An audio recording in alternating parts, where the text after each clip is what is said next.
Curiosity is something we're all born with. It's a thing that's uniquely human. As we grow older, some of us lose it. We forget about our inner child. We are here to remind you to never lose your curiosity, no matter what.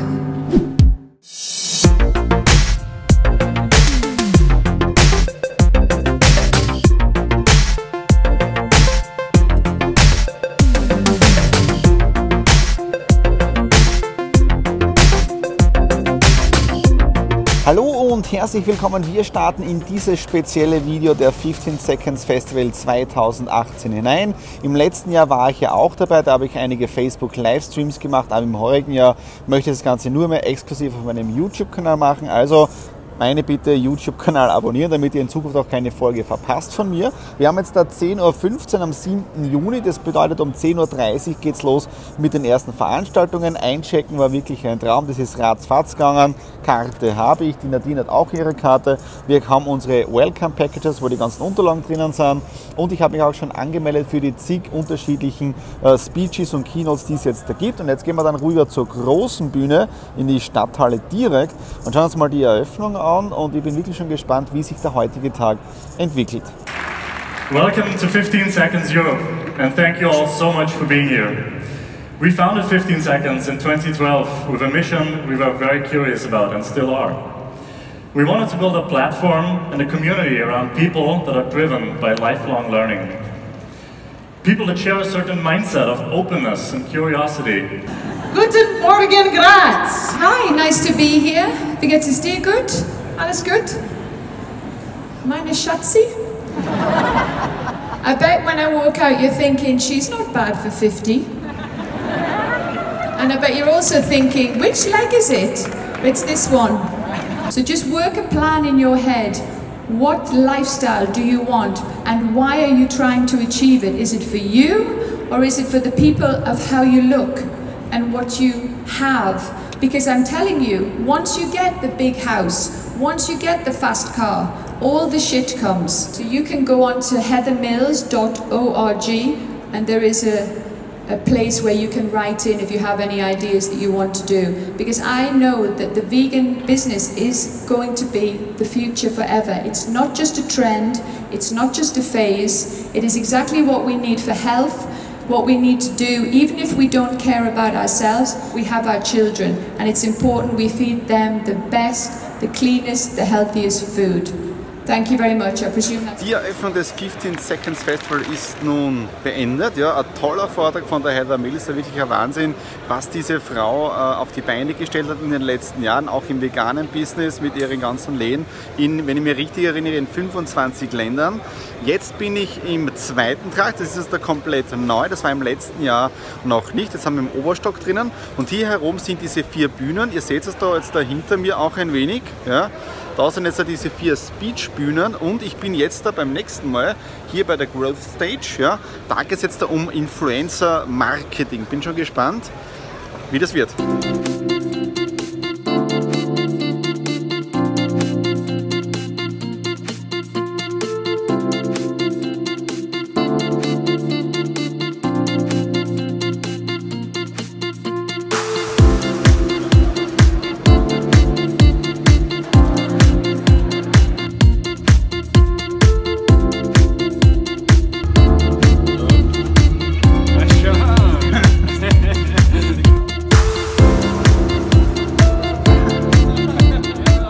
Ich sitze im Grünen und zwar habe ich jetzt eine kurze Pause gemacht im Soundgarten. Der Soundgarten liegt so zwischen der Halle Startup Village und jetzt der großen Stadthalle, wo die Forum Stage ist.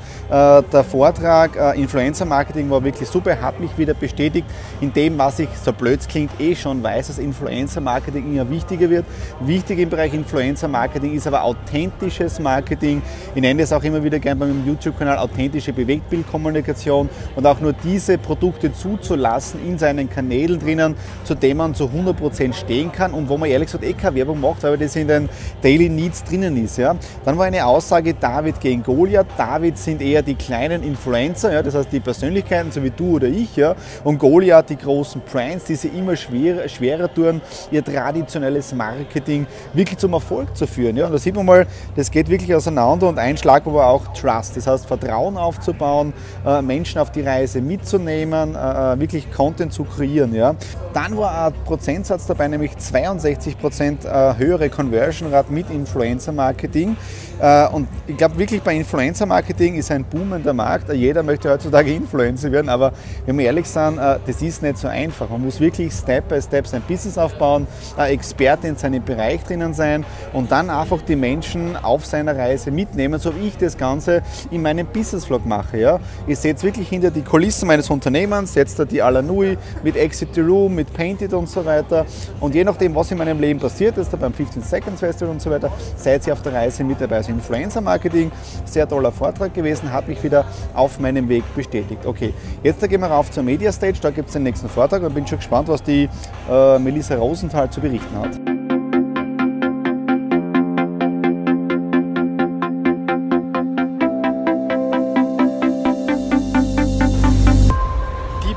Diskussion auf der Media Stage, die da ist, gerade abgeschlossen. Wirklich ein toller Input gewesen, was darum jetzt da geht. Wie schaut es jetzt da aus mit Medienkonzernen? Wie können die in der Zukunft noch Geld verdienen? Wie schaut es generell mit Journalismus aus und so weiter? Also echt eine wirklich coole Geschichte. Und wo sich wieder dieser Kreis schließt, ist das Wort Trust. Ja? Brands, also Marken müssen Trust aufbauen und da ist der Riesenvorteil, dass auch wir Kleinen, ja, wenn wir Vertrauen aufgebaut haben mit unserer Zielgruppe, mit unserer Community, auch tollen Feedback geben können. Ja? Also News produzieren, Content produzieren und so weiter. Ja? Also es zieht sich wie ein roter Faden durch die Veranstaltung durch. Ja? Bedeutet Trust aufbauen, Communities aufbauen und die dann mit Content versorgen. Ja? Das war die Media Stage. Jetzt dahinter mir die Tech Stage. Ja? Und da geht es jetzt darum, Mediamarkt Saturn und wie die in den letzten Jahren ja, generell den Wandel gemacht haben, online, offline und so. Also ich bin wirklich gespannt, was da jetzt da passiert. We are just at the beginning of the digital revolution and not at the end. Because allowing people to save the content that they love from your sites, which will bring it onto Pinterest where many more users can discover it, is really one of the key factors to build up organic reach on Pinterest. Tag Nummer 1 vom 15 Seconds Festival ist jetzt da bald abgeschlossen. Mit einer kurzen Zusammenfassung, was hat sich in den letzten Stunden ergeben. Ich konnte einiges an Netzwerken, das heißt Leute wieder kennenlernen. Es war der Peter da von Jobcheck, der da war von 3, also wirklich tolle Geschichte. Smalltalk, Networking auf einer wirklich Business-Ebene. Dann vor mir ist hier die Tech Stage. Ja. Da war am Nachmittag ein Vortrag von Mediamarkt Saturn und es ist auch eine Frage gestellt worden jetzt da, wie hat die Person es geschafft, den Mediamarkt-Konzern so zu motivieren, im Technologiebereich mehr zu machen, im Digital-Bereich und so weiter. Und er hat gesagt, das war irrsinnig schwierig, aber wie Sie gesehen haben, dass 50% vom Umsatz oder generell vom EBIT weggebrochen sind, dann mussten Sie sich etwas überlegen, um nicht bankrott zu gehen. Also das ist auch eine Methode, wenn einmal alles komplett zusammenbricht, erst dann steigt man das Ganze um. Ja. Dann unten, das muss ich auch dazu sagen, der Food Market jetzt da unter mir drinnen, grenzgenial, das war im letzten Jahr noch nicht, also großes Lob an die Veranstalter. Food Market, über einen super Burger gegessen, Smalltalk geführt, also auch das top von der Veranstaltung. Dann Autoscout24, das war da hinten bei mir bei der Growth Stage. Auch dort toller Vortrag vom Country Manager gewesen, über Plattformen, über Marketplaces und so weiter. Und auch da sehe ich die Alanui auch ein wenig drinnen. Das ist eine Plattform, ein Marketplace, wo wir die unterschiedlichsten Produkte verkaufen können, aber den Gewinn, die Spanne zwischen der Firma, also zwischen der Alanui und den Vertriebspartnern, zwischen den Kunden aufteilen. Ja?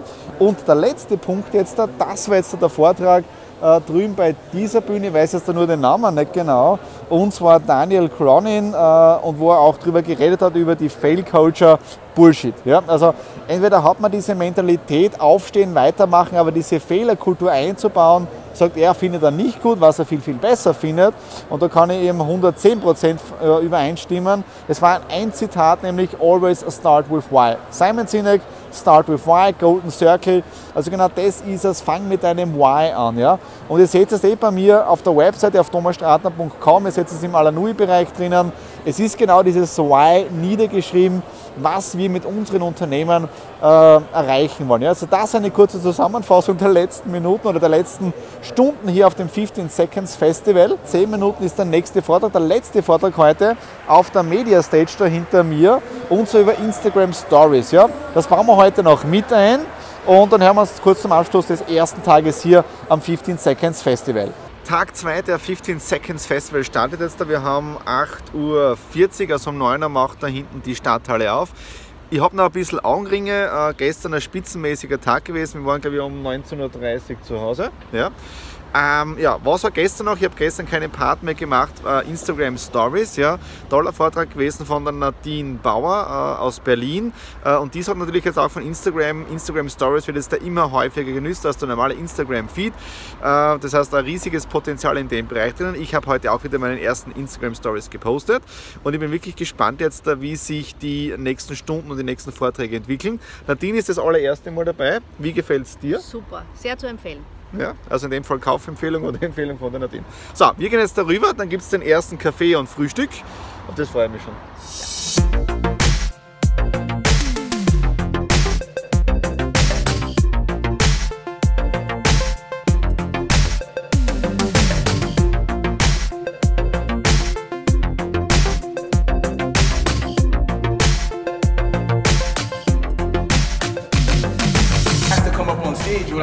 What I usually talk about is all the dangers of using data and the biases of data and all the negative things that could potentially happen. We're looking for a convenient answer.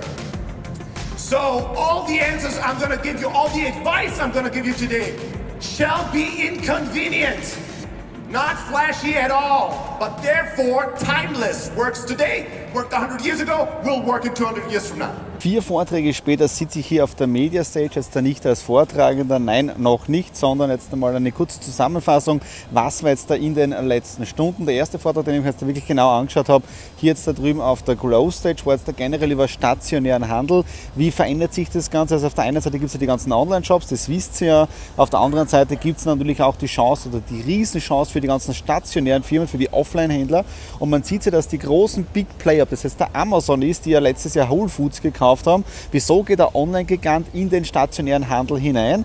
Und dieser Mann, Ayan Yuruk, ich hoffe, ich habe das richtig ausgesprochen, er ist so eine Art Showroom-Designer. Wie kann man die Offline-Welt auf den Online-Bereich vorbereiten? Da geht es zum Beispiel um Dinge, okay, du gehst in einen Flagship-Store hinein, du siehst dort die Ware, aber du kannst die Ware dort nur anprobieren, nicht kaufen, weil du kaufst sie online und die Ware wird dann dir direkt nach Hause geschickt. Ja?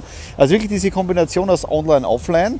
Dann weiter unten auf der großen Bühne oben Katie Foster. Da ist es wirklich darum gegangen von der Firma von Viacom. Viacom ist ein großer Konzern, wo zum Beispiel jetzt der MTV auch mit dabei ist oder ich glaube auch Comedy Central. Da geht es zum Beispiel darum, Silicon Valley Story und was die im Silicon Valley alles für Probleme haben oder Ideen entwickeln, wo es so jetzt da gar kein Problem gibt. Bestes Beispiel, das hat er zum Beispiel gesagt, gibt es eine Firma, die hat eine Juice-Saft-Geschichte aufgebaut, wo du deinen eigenen Juice-Saft rauspressen kannst. Wenn das Ding aber nicht mit WLAN vernetzt ist, hast du ein irrsinniges Problem, weil da funktioniert das Ganze nicht. Ja? Also das sind die richtigen Probleme und sie haben in einer gemeinschaftlichen Arbeit einen Chatbot entwickelt, also ein automatisiertes Therapiesystem, komplett free. Das heißt für Leute, die jetzt da drogenabhängig sind, die Unterstützung brauchen, die aber alleine sind, also wirklich eine tolle Sache, wirklich arg, also wirklich super im Bereich Machine Learning. Ja? Dann danach ein super Vortragender, nämlich das Stelly Effi, ja, CEO von Klaus.io, wo es wirklich darum geht, um Sales Pitches, um Sales Unterstützung und so. Er hat alle Dinge direkt beim Namen genannt, also er hat richtig Power gebracht und die Quintessenz von diesem Vortrag war sie wirklich do it. Ja? Nicht anfangen zu überlegen oder immer gewisse Dinge umwerfen, einfach denken long term. Also wie kannst du dein Geschäft auf lange Sicht weiterbringen und nicht immer nur hin und her hupfen. Ja? Und der letzte Vortrag, den habe ich mir jetzt hier auf der Media Stage angeschaut, und zwar Melissa Rosenthal von Cheddar. Mit der habe ich letztes Jahr auch ein Foto gemacht da war die Media Stage noch unten. Ja? Und da ist es wirklich darum gegangen, wie ändert sich jetzt der Medienkonsum, Fernsehkonsum in der heutigen Zeit. Da war ein Beispiel dabei jetzt da auch Amerika natürlich, von den ganzen Kabelhaushalten, da ist ja Cable TV gar kein Problem oder jeder Haushalt hat so etwas. Sie sagt, Cable TV da ist, man sieht es an den Abschlusszahlen, dass es keine Neuabschlüsse mehr gibt und Cheddar TV ist im Prinzip ein neuer News-Channel, wo wirklich die Nachrichten für die junge Zielgruppe auch produziert werden und die machen auch Werbung ganz anders. Ja? Bestes Beispiel, also nicht nur Product Placement, sondern wirklich sich Gedanken machen, wie kann ich dem Werbepartner eine optimale Plattform bieten. Ja? Und da haben sie zum Beispiel sinnvolle Werbung zusammen mit Volvo. Ja? Da wird zum Beispiel jetzt im großen Volvo-Truck drinnen Interviews gemacht. Ja? Und du fährst halt in einer Volvo drinnen. Ja? Und sie hat dann wirklich jetzt zum Schluss auch gesagt, wir brauchen nicht die Masse an Werbekunden, wir brauchen die richtigen und die möchten wir unterstützen. Ja? Das heißt, bevor man 500 oder 1000 Großkunden hat, die man nur nachrennt und hofft, dass die im nächsten Jahr wieder dabei sind, bauen sie lange Partnerschaften auf und da schließt sich auch wieder der Kreis zum Vortrag vorher mit dem Steffi Efti, ja, der auch wieder sagt, Long-Term, also langfristig das Ganze anschauen. Ja. Wir machen jetzt eine Mittagspause und um circa 15 Minuten geht ein größerer Vortrag unten auf der Front Stage los. Da haben wir jetzt alle so Play-Doh-Plastik bekommen. Look under your seats. No, you don't have a car like Oprah, but you do have a jar of Play-Doh. We're going to be using that in a little bit, so feel free to kind of get ready. Nämlich einer von Walmart. Walmart ist ja der größte Einzelhandelskonzern der Welt, ich glaube sogar der größte Arbeitgeber. Und das beginnt jetzt in 15 Minuten, wenn wir gleich mal runterschauen, da will man auch noch einen Platz bekommen.